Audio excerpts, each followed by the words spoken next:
And we are back here at the desk at the Grand Hotel at the 2024 Mackinac Policy Conference. A new report called The State of Micro and Small Business in the Detroit Region is just out from Detroit Future City and the New Economy Initiative. Wafa Dinaro, Executive Director of the New Economy Initiative, is here to dig into this report. Good morning. Good to have you here. Thank you for having me. Absolutely. So you dug into the perspectives, the challenges, and the goals of small business in the Detroit region. Let's start with the outlook. And I'm not sure if you were surprised or not, but overall, it's positive. Yeah, we were actually really surprised. I think that was the most surprising takeaway from the survey was that small businesses are really optimistic about the economic outlook. And because of what we've been hearing about the interest rates and what's happening on the national level, we were really stunned that entrepreneurs feel so optimistic about where the economy is going. It was really pleasantly surprised. So we're happy to hear it, and we were really happy with that outcome. So, I mean, it's curious too, because again, you were surprised, and just this week, the Chamber put out a poll that actually asked some questions about how people sort of feel about the national economy, which was pessimistic, right? But actually, what the poll shows, the economy is doing okay, and so it does sort of seem to be this disconnect. But when you're actually talking about folks and individual pocketbooks and lives, they're feeling okay. In fact, 61% positive versus 16% negative. Yeah, I mean, people feel really good about the Southeast Michigan economy, entrepreneurs, and the survey really focused on micro businesses. So those businesses that have 10 and under employees. And so it was a very, it's the mom and pop shops, it's the really the smallest of the small businesses, and they feel good, which is really, those are the businesses that are going to grow, those are the businesses that are going to scale, and those are the businesses that are really our future here in the next 5, 10, 15 years. What made you want to dig in and try to find this data? Like, what is it going to help you decide for the future? Yeah, so we do this survey every 2 years to really keep our finger on the pulse of what small businesses are feeling, where we need to put in more resources, where we need to put in more work. We, as the New Economy Initiative, we are a grant funder of the small business ecosystem. So we fund nonprofits that directly support small businesses, and we always want to make sure we're putting our investments where they need to be. So when small businesses tell us capital is their number one issue, we really start to dig into how do we solve that problem and how do we make it easier for entrepreneurs of color, women entrepreneurs to access capital, and how do we build programming to address the issues that the entrepreneurs are facing right now. Well, and that's exactly where I want to go next, because you also asked about the challenges. Yes. And so what did you find? Yeah, we found, so the biggest challenge that entrepreneurs always say is their biggest challenge is access to capital. And we know this. I mean, the data and the statistics show that specifically entrepreneurs of color have a more difficult time accessing capital. And this is a problem we've been trying to solve for. There's a lot of people who have been trying to address this. So we knew that was gonna rise to the top.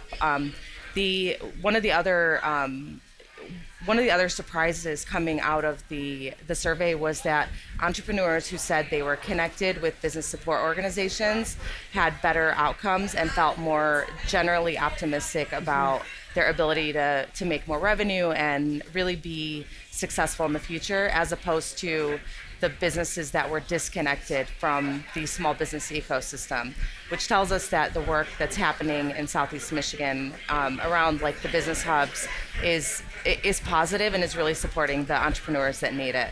So now that you have this sort of data, you also now have these goals, right? Yep. So what happens next? What are the next steps in this process? This will be our benchmark, and we're always looking at benchmarking. The next step would be how do we work with all of the nonprofits that support businesses to address the capital issue? How do we make sure businesses have more access to marketing, because that was another issue that rose to the top?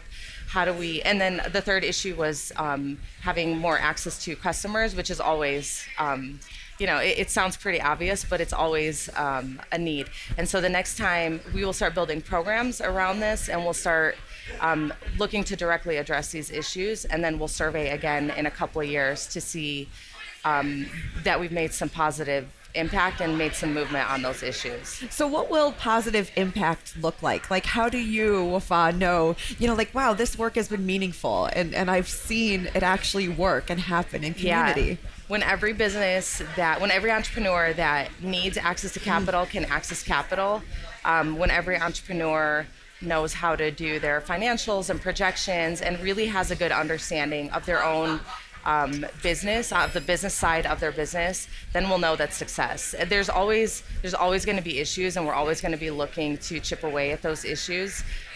But once the access to capital no longer becomes an issue, we'll know that that's a win. Interesting. So I'm curious, I have to bring this up as I was digging into this report. There was a big majority in the number of women who were surveyed, right, Yep. as small and micro business owners. So I'm just sort of curious, is this something new that we're seeing? Like, what's behind it? Yeah. And also, yay. Exactly. And it's something new. Women left the workforce at a record rate during COVID. And, we know that we just didn't have the infrastructure to support women. They're generally the caretakers in the families. Right. And so during COVID, they left the workforce at record numbers, and they found entrepreneurship gives them the flexibility. And it's been, we've seen more women entrepreneurs pop up since COVID than ever before. And really the biggest demographic that's creating small businesses in Southeast Michigan is Black women. So it's really it's incredible, and it's really positive, and we're so happy to see that it's women of color that are driving the economy in Southeast Michigan and are really the future of our economy. We're talking a lot here at Detroit PBS about imagining the possibilities. I'm curious about, in your mind, if every entrepreneur or small business owner was able to have access to capital, again, one of these challenges, what could Southeast Michigan look like? Like, I know this is sort of a dream scenario, Yes. but talk to me about the possibilities of what our state also could benefit Yeah. from, and what that would look like if everyone who wanted to start something in their head, was Yeah. actually able to do that. So, ideas are distributed equally amongst Black, white, Arab, every single community. There's brilliant people who have these great ideas, and they might not necessarily have the rich uncle who can fund their ideas. And we really want to make sure that they have access to the resources to be able to bring their idea to fruition, so that they can become the next Ford Motor Company or next Little Caesars. The next big Fortune 500 company already exists in our community. We just need to make sure we're nurturing those entrepreneurs and giving them the resources to become what they're fully capable of. Well, Wafa Dinaro, thank you so much for your time. Thanks for bringing this data to the desk and talking all about it and digging in. Absolutely. Thank you.